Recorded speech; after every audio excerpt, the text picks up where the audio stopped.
सातों द्वीपों के एक छत्र सम्राट है ऋषभदेव जी महाराज। इनके 100 पुत्र हुए।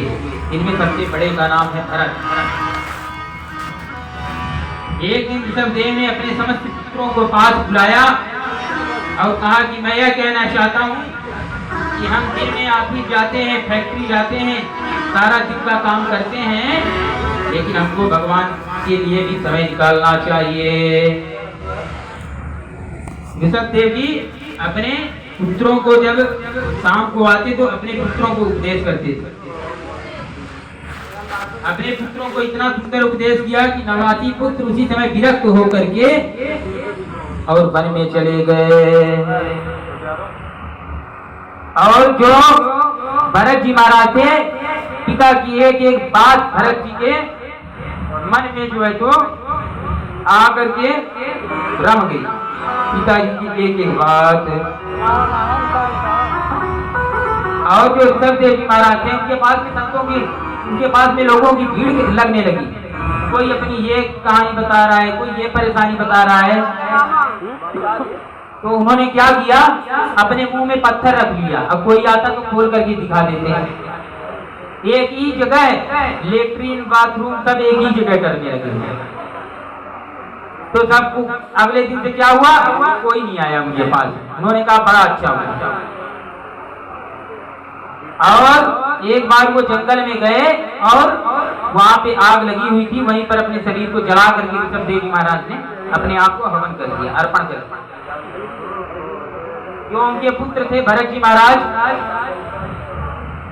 उन्होंने भी पिता का अनुसरण करते हुए राजपाट राजगद्दी में अपने पुत्र को बैठा करके वो वन की ओर चले गए और वहां भगवान के नाम का जाप करने लगे। रोज 200 माला जप करने का संकल्प कर लिए। एक दिन की बात है कि उन्होंने देखा कि एक गर्भवती हिरणी नदी में पानी पीने के लिए आई। पीछे से किसी शेर ने जोर से दहाड़ लगाई। शेर की दहाड़ सुनते ही हिरणी नदी में कूद पड़ी। जल्दी जल्दी नदी को पार कर रही थी, लेकिन उसका जो गर्भवती था, गर्भवती थी, उसका वहीं पर प्रसव हो गया। जो शिशु था उसने नदी में जन्म ले लिया और वो नदी में बहने लग गया। ऋषभदेव, और इधर क्या हुआ, इधर शेर ने दहाड़ लगाया, इधर प्रसव की पीड़ा की वजह से हिरणी का प्राणांत हो गया। भरत जी महाराज ने देखा कि बच्चा नदी में बहा जा रहा है। परम संत का भरत का हृदय भर गया, ये बालक नदी में बह करके मर जाएगा। तुरंत उसको उठा लिए, तैर करके पकड़ लिए और उसकी प्राण रक्षा। ये तो धर्म है, प्राण रक्षा करना तो धर्म है, लेकिन उस किसी में ममता होना यही अधर्म का कारण बनता है। धीरे धीरे क्या हुआ, वो उसका पालन पोषण करने लगे, वो बड़ा होता गया। जब बड़ा हो गया था तो उसको छोड़ देना चाहिए हिरणों के झुंड में, लेकिन उनकी ममता हो गई। उसी को खिलाते खिलाते जो 200 माला जाप करते थे तो 100 माला जाप करने लगे। फिर क्या हुआ, 50 माला जाप करने लगे। धीरे धीरे धीरे क्या हो गया, माला जाप में भी उसका ध्यान आ रहा है। अगर मैं मर जाऊंगा तो इसको जंगल के शेर खा जाएंगे, इसकी रक्षा कौन करेगा, ऐसा सोचने लगे। और ऐसा सोचते सोचते उनका प्राणांत हो गया। और अंत में हिरण की याद करते रहे वो, और अंत में उनको हिरण ही बनना पड़ा। अब वो उनकी पूर्व जन्म की स्मृति नष्ट नहीं हुई। वो चल रहे हैं पैर से, तब भी देख रहे हैं कहीं कोई चींटी आ जाती है तो आगे पैर बढ़ा देते। तो और ये सोचने लगे मन में कि राम राम राम, मैंने कितना गलत किया कि हमको हिरण बनना पड़ा। कुछ दिनों के उपरांत उन्होंने इस शरीर को छोड़ दिया। अगला जन्म उनको मिला एक आंगिरस गोत्रीय पंडित जी के यहाँ पर भरत जी का जन्म हुआ। जन्म से ही चेहरे की आकृति बहुत सुंदर थी। तो उनके पिताजी सोचे कि घर में कोई विद्वान बालक ने जन्म लिया है। जनेऊ संस्कार करवाया पिताजी ने, कान में गायत्री मंत्र दे दिया। पिताजी ने कहा बेटा गायत्री मंत्र है, इसको याद करके सुनाना है। भरत जी ने सोचा पिताजी गायत्री मंत्र तो दे रहे हैं, ये आत्मज्ञान के लिए नहीं है, ये इसके लिए है कि जाओ और यजमानी करो। जाओ सत्यनारायण की कथा सुनाओ, फिर कहेंगे जाओ किसी की शादी करवाने जाना है, ग्रह शांति करवाने जाना है, लेकिन मैं तो इस बंधन से छूटना चाहता हूँ और पिताजी मुझे वापस इसी में फंसा रहे हैं। परिणाम ये हुआ कि 4 महीनों में भी भरत जी महाराज ने गायत्री मंत्र नहीं सुनाया पिताजी को। पिताजी रटाते रटाते मर गए, लेकिन भरत जी महाराज ने गायत्री मंत्र पिताजी को नहीं सुनाया, तो उनका नाम हो गया जड़ भरत। और सौतेले भाई भी उनके साथ में अच्छा व्यवहार नहीं करते थे, जो चावल की भूसी निकलती थी वो खाने के लिए उनको दे देते थे। तब भी उनका शरीर बड़ा तगड़ा था, क्योंकि राम भरोसे जो रहे पर्वत पर हरियाय। तो भगवान की कृपा हो जाती है तो पर्वत में भी ये पत्थर को फाड़ करके भी वृक्ष निकल आता है। तो कुछ दिनों के उपरांत क्या हुआ, जब भरत जी को भाइयों ने घर से निष्कासित कर दिया तो भरत जी वन को प्रस्थान कर गए। वहां जंगल में भीलों ने मां महाकाली के समक्ष भरत जी का बलि देने के लिए चाहा। क्या हुआ कि बलि देने के लिए जिस आदमी को रखे हुए थे वो अपना बंधन छुड़ा करके भाग गया।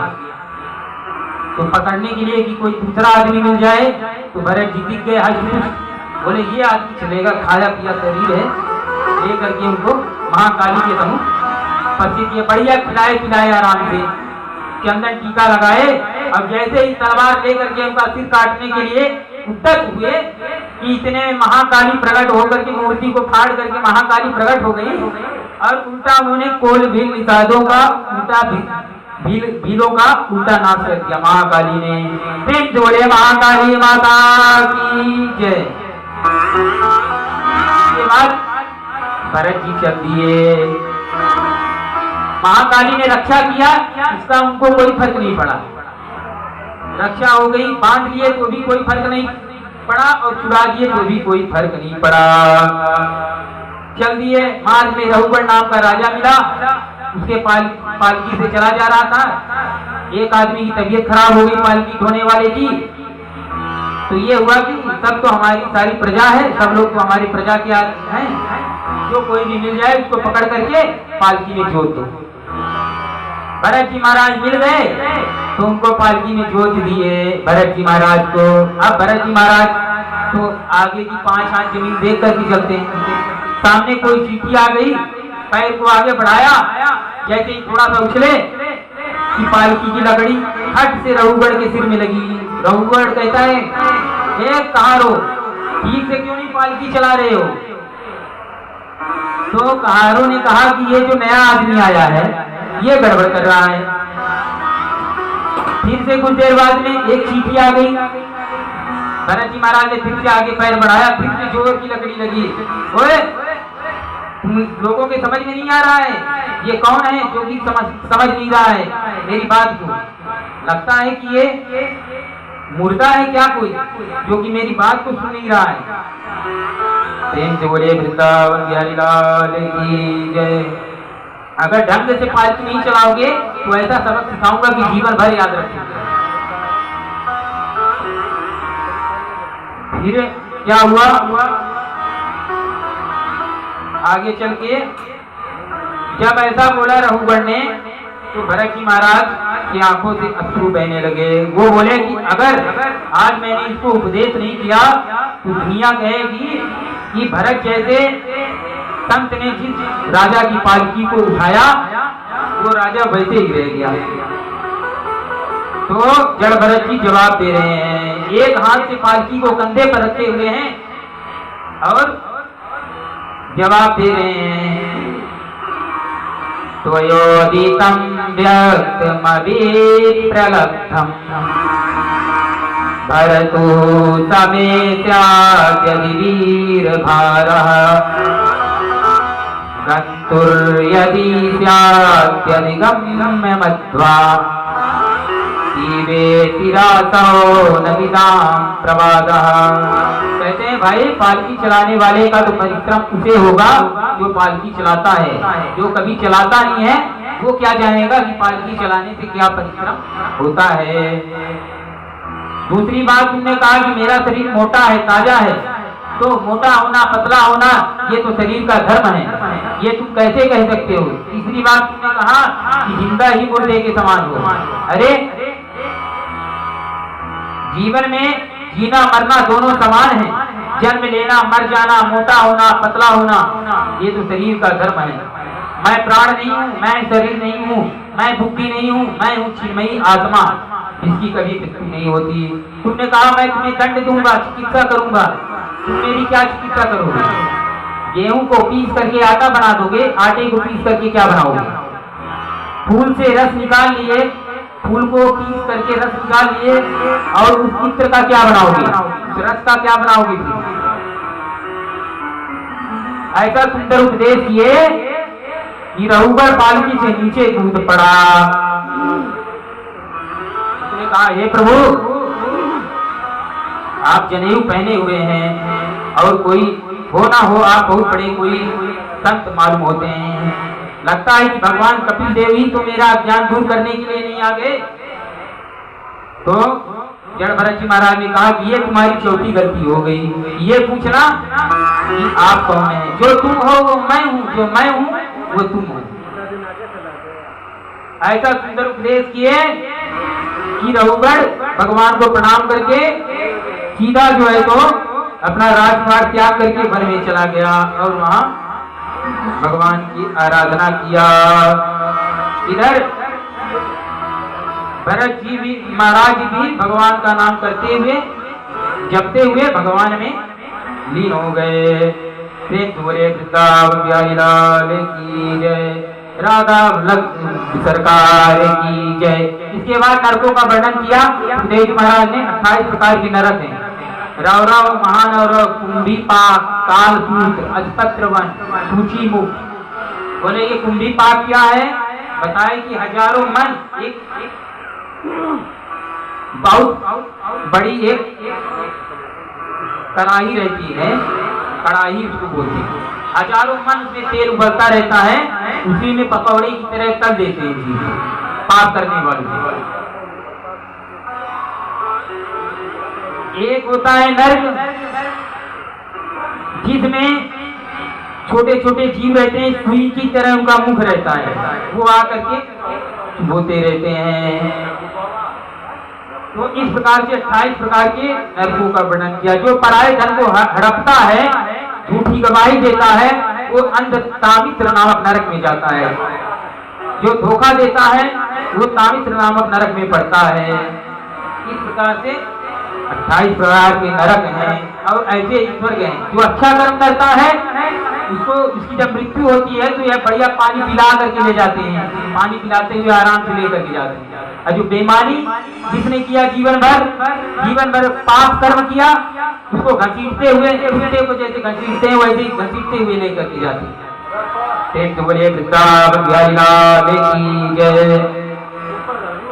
तो राजा परीक्षित ने प्रश्न कर दिया कि कुछ पाप हमसे अनजाने में हो जाते हैं, चूल्हा चौका बर्तन करते हुए भी पाप हो जाता है, जो छोटे छोटे जीव रहते हैं दब करके मर जाते हैं, इसके लिए क्या उपाय है? तो पंच यज्ञ जरूर करना चाहिए, 5 प्रकार के यज्ञ करना चाहिए। गौ ग्रास रोज निकालना चाहिए, चीनी और रोटी मिला करके चींटी के लिए डालना चाहिए, 10-5 ग्राम वृक्षों की जड़ों के पास में डाल देना चाहिए चींटी के नाम पे। पक्षियों को अन्न डालना चाहिए, पानी की व्यवस्था अपनी छत में थोड़ा सा पक्षियों के लिए कर देना चाहिए। तो इस प्रकार से इन दोषों का पाप नहीं लगता है। प्रेम से बोलिए वृंदावन बिहारी लाल की जय। इसके बाद सुखदेव जी महाराज ने अजामिल उपाख्यान का वर्णन किया। तदुपरांत प्रेम से बोलिए वृंदावन बिहारी लाल की जय। एक प्रश्न हो गया यहाँ पर कि ये जो शिशुपाल था जब भगवान को गाली देता था, लेकिन भगवान ने उसको जो है तो वो मुक्ति दे दिया जो वो अपने बड़े बड़े भक्त ज्ञानी ध्यानी को देते हैं। जिस समय राजसूय यज्ञ हो रहा था तो ये प्रश्न उठा कि सर्वप्रथम पूजा किसकी की जाए। सब लोगों ने भगवान श्री कृष्ण का अनुमोदन किया कि इनकी पूजा सर्वप्रथम होना चाहिए। शिशुपाल वहीं बैठा था, तुरंत करके खड़ा हो गया, इस ग्वारिये की पहले पूजा, गाय चराने वाले की पहले पूजा नहीं होनी चाहिए। गाली देने लगा भगवान को, जिसे माँ का पता नहीं, बाप का पता नहीं, जन्म का पता नहीं, इसकी प्रथम पूजा। अर्जुन ने गांडी उठा लिया, बोला मैं अभी इसके सिर के 100 टुकड़े कर दूंगा। भगवान ने रोक दिया, बोले इसकी 100 गाली माफ है। और जैसे 99 से 100वीं गाली दिया भगवान को, भगवान का सुदर्शन चक्र चल गया, उसके सिर को धड़ से अलग कर दिया। शिशुपाल का वध हो गया। ये भगवान का पार्षद है शिशुपाल, जय और विजय नाम था, जिनको श्राप मिल गया था कि जाओ 3 जन्मों के लिए राक्षस हो जाओ। इन्होंने सनत कुमारों का अपमान कर दिया था, भगवान से मिलने से रोक दिया था, जिसके कारण ये राक्षस बन करके आया था। 2 जन्मों में तो ये रावण और कुंभकर्ण ये पहला था इनका जन्म, दूसरा था हिरण्यकश्यप और हिरण्याक्ष, और ये मुक्ति पा गया तीसरी बार पे शिशुपाल और दंतवक्र। तो भगवान ने इसको वो मुक्ति दे दिया जो बड़े बड़े ऋषि मुनियों को भी दुर्लभ है। इसके बाद चलते हैं हिरण्यकश्यप वाले प्रसंग पे। यहाँ पर प्रश्न हो गया कि हिरण्यकश्यप वाले प्रसंग को बतलाइए प्रभु, जिसके आप पुत्र प्रहलाद बहुत बड़ा भगवत भक्त था। जब हिरण्याक्ष का वध हो गया तो हिरण्यकश्यप को बहुत गुस्सा आया, देवताओं से और द्वेष करने लगा। उसने कहा मैं देवताओं को मार करके ही मानूंगा। तपस्या करने के लिए चला गया, बहुत दिनों तक तपस्या किया। ब्रह्मा जी से वरदान मांग करके लौट करके आया तो पता चला कि इंद्र ने उसके 3 पुत्रों को मार दिया, इसलिए और भी द्वेष आ गया उसके अंदर। और इधर उसकी पत्नी कयाधु ने प्रहलाद को जन्म दिया। ऐसा तेजस्वी यशस्वी मनस्वी प्रहलाद जी बचपन से ही भगवान का ध्यान करते रहते थे। कभी वेग नहीं आता था, शांत बैठे बैठे प्रभु में लीन रहते थे। कभी हंसते, कभी गाते, कभी रोते, कभी खिलखिलाते, भगवान में इतना जो है तो वो लीन हो जाते। हिरण्यकश्यप दानव विश्वविद्यालय में उसको पढ़ने के लिए भेज दिया। वहां गया पढ़ने के लिए और कुछ दिनों के उपरांत पढ़ करके आया तो प्रहलाद को अंक में भर करके हिरण्यकश्यप ने पूछा, बेटा क्या पढ़ करके आए हो, मुझे सुनाओ। तो प्रहलाद जी ने कहा, नवथा भक्ति का वर्णन किया प्रहलाद जी ने। श्रवणम कीर्तनम विष्णु स्मरणम पाद सेवनम अर्चनम बंदनम दास्यम सख्यमात्म निवेदनम। पिताजी मैं तो जीवन में यही समझा हूँ कि नारायण के चरणों में भक्ति करने के 9 प्रकार हैं। इस 9 प्रकार से हमको भगवान की प्राप्ति करना चाहिए। भगवान का ही भजन कीर्तन, खाते पीते सोते हंसते समय भगवान का नाम लेते रहना चाहिए। ऐसा ही उन्होंने जैसा ही ऐसा कहा प्रहलाद जी ने, हिरण्यकश्यप ने तुरंत गोद से उठा करके और पार कर दिया। बोला किसने बतलाया तुमको? इस तरह दोबारा गया अपने जिनको गुरु नियुक्त किया था पढ़ाने के लिए, उनको बोला कि ये क्या कह रहा है, ये तो हमारे शत्रु का वर्णन कर रहा है, शत्रु के बारे में बोल रहा है, उसकी बड़ाई कर रहा है, तुमने क्या पढ़ाया इसको? ऐसा दोबारा नहीं होना चाहिए वरना बहुत बड़ा दंड मिलेगा। अच्छा, दोबारा गए प्रहलाद जी पढ़ने के लिए। आज क्या हुआ, जो उनके गुरुजी थे इसी काम से चले गए बाहर, तो प्रहलाद जी सबको इकट्ठा किए और भजन करवाने लगे।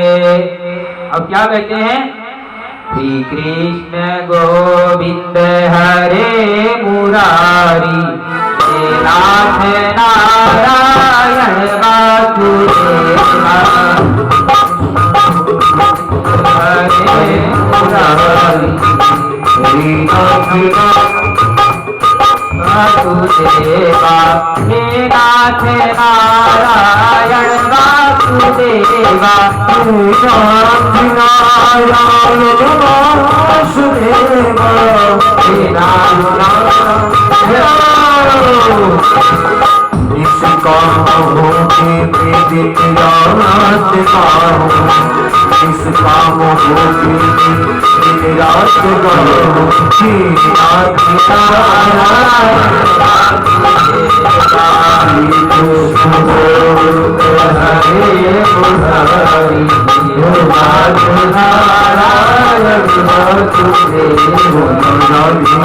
Radhe Krishna Krishna Radhe Radhe Radhe Krishna Radhe Krishna Krishna Krishna Radhe Krishna Radhe Krishna Radhe Krishna Radhe Radhe Krishna Radhe Krishna Krishna Krishna Radhe Radhe Krishna Radhe Krishna Krishna Krishna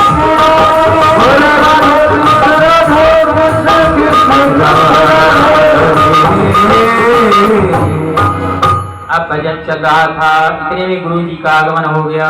गुरु जी ने 5 सैनिकों को भेजा। अरे महाराज सुन लेंगे तो बड़ी मुश्किल हो जाएगी, ये तो कीर्तन करवा रहा है। जैसे ही सैनिक गए वहां पर, आकर देखा प्रहलाद जी नाच रहे हैं, साथ में हजारों असुरों के बालक नाच रहे हैं। तो सोचा कि पहले प्रहलाद को ही रोके, और उन्मत्त होकर जैसे ही प्रहलाद को रोकने के लिए दौड़े कि सैनिक भी नाचने लगे। और क्या कह रहे हैं? भजमन नारायण नारायण नारायण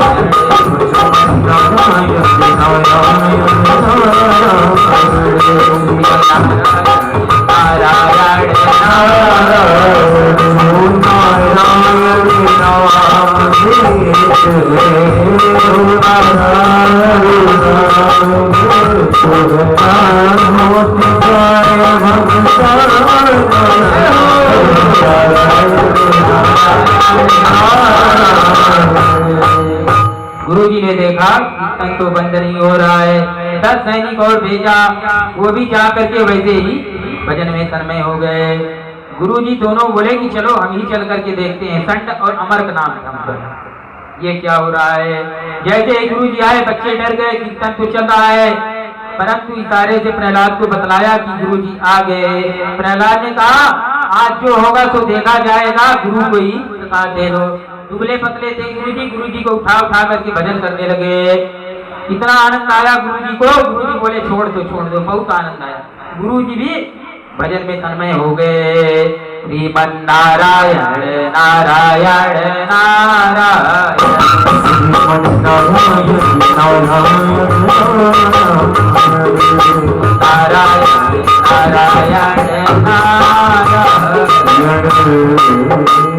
ऐसा कीर्तन हुआ, हिरण्यकश्यप के कानों तक आवाज पहुंच गई। हिरण्यकश्यप आया और आकर के देखा कि यहाँ तो सब नाच रहे हैं, गुरु जी भी नाच रहे हैं, सैनिक भी नाच रहे हैं। और यदि इस समय लिखा हुआ है कि यदि कीर्तन करते हुए प्रहलाद को हिरण्यकश्यप अगर छू देता तो वो भी नाचे बगैर वहां पर नहीं रह पाता, वो भी तन्मय हो जाता भगवान में कीर्तन में। तो उसने एक मुक्का जोर से जमीन पर मारा कि नाचना गाना भजन कीर्तन सब बंद हो गया। हिरण्यकश्यप क्रोधित होकर बोला, एक तो बच्चों की बुद्धि बिगाड़ते हो और फिर कहते हो कि बड़ा आनंद आया, प्रहलाद को पकड़ लिया। अरे मंद बुद्धि बालक, मैंने तुम्हें समझाने का बार बार प्रयास किया, लेकिन तुमने मेरी एक बात नहीं सुनी। कई प्रकार से मारने का प्रयास किया, पानी में डुबो करके मारने का प्रयास किया, पर्वत से नीचे फेंका, अग्नि में जलाने का प्रयास किया। तो प्रहलाद क्या कहते हैं? कट सकता नहीं शस्त्र द्वारा, ज्वाला भी जला नहीं सकती, उड़ सकता नहीं पवन द्वारा, बरसा भी बहा नहीं सकती। पर्वतों की चोटियों पर से गिराया भी गया और सुराया कंटकों पर जिस्म सारा सी गया। राम कहने से छुरी जिगरे के पार थी, और हाथ में माला फिरे तो हथकड़ी तैयार थी। हरि भजन गाने के बदले जेल की दीवार थी, और कीर्तन करने के बदले कंठ पर तलवार थी। तो इस प्रकार से कई प्रकार से मारने का प्रयास किया। आज बोला कि आज मैं तुम्हें जिंदा नहीं छोड़ूंगा, पहले निपटूंगा तुमसे बाद में, और पहले तुम्हारे परमात्मा से निपटूंगा। बता वो परमात्मा, तेरा परमात्मा कहाँ है, तेरा विष्णु कहाँ पर है, बता। तो प्रहलाद जी कहते हैं कि वो जल में भी है, थल में भी है, आप में भी है, हम में भी है, हर जगह है, इस खंभे में भी है। अच्छा, इस खंभे में भी है। जोर से खंभे में तलवार चलाया। भक्त की प्रतिज्ञा को रखने के लिए अगर विश्वास है तो भगवान खंभे से, तभी भगवान ने सभी वस्तुओं में अपनी व्यापकता को दिखाने के लिए कि वास्तव में भगवान खंभे से निकल सकते हैं। भगवान इस गुब्बारे में है, इस लाइट में है, इस माइक में है, इस साउंड में है, सभी चीजों में भगवान अपनी व्यापकता को दिखाने के लिए भगवान खंभा फाड़ करके प्रकट हो गए। प्रेम से बोले नरसिंह भगवान की जय। और हिरण्यकश्यप को दौड़ करके भगवान ने पकड़ लिया, और दोनों में भयंकर युद्ध छिड़ गया। भयंकर युद्ध छिड़ गया। भगवान सायंकाल का इंतजार कर रहे हैं, क्योंकि उसने वरदान भी बहुत तगड़ा मांगा था ना ब्रह्मा जी से, न दिन में मरूं न रात में मरूं। सायंकाल हो गया, भगवान सीधा ले आए, चौकट में ले आए उसको। हिरण्यकश्यप ने कहा आप मुझे नहीं मार सकते हो, मुझे वरदान मिला है। भगवान बोले क्या वरदान मिला है? बोला न दिन में मरूं न रात में मरूं। भगवान ने कहा अभी का समय बताओ क्या चल रहा है? बोला अभी तो न दिन है न रात है, सायंकाल का समय है। अच्छा, भगवान फिर बोला मैंने ये वरदान मांगा था न भीतर मरूं न बाहर मरूं। तो भगवान ने कहा कि अभी कहाँ पर हो? दूसरे कहा कि न भीतर हूँ न बाहर हूँ, ये तो देरी है। अच्छा, और क्या वरदान मांगे थे? मैंने वर मांगा था ना मैं पशु से मरूं ना मनुष्य से मरूं, ब्रह्मा की बनाई हुई किसी भी वस्तु से, किसी भी जीव से मेरी मृत्यु न हो।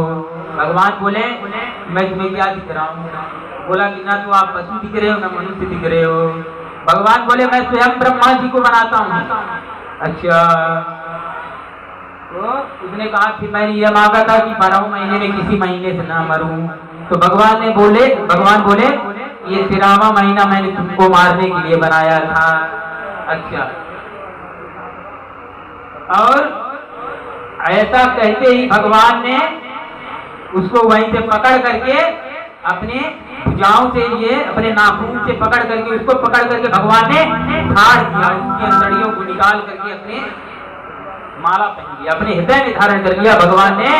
और हिरण्यकश्यप हो गया। नरसिंह भगवान की जय, नरसिंह भगवान की जय। हिरण्यकश्यप का वध हो गया। और भगवान का गुस्सा शांत नहीं हो रहा है। भगवान जोर से हुंकार कर रहे हैं। देवी देवता सब खड़े हुए इस दृश्य को देख रहे हैं, डर के मारा बहुत डर गए। लक्ष्मी जी को भेजे।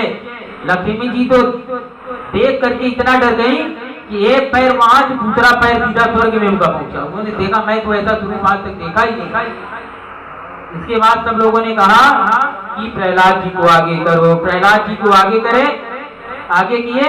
भगवान प्रहलाद जी को गोद में लेकर के चाटने लग गए, और भगवान ने प्रहलाद जी को आशीर्वाद दिया, वरदान दिया।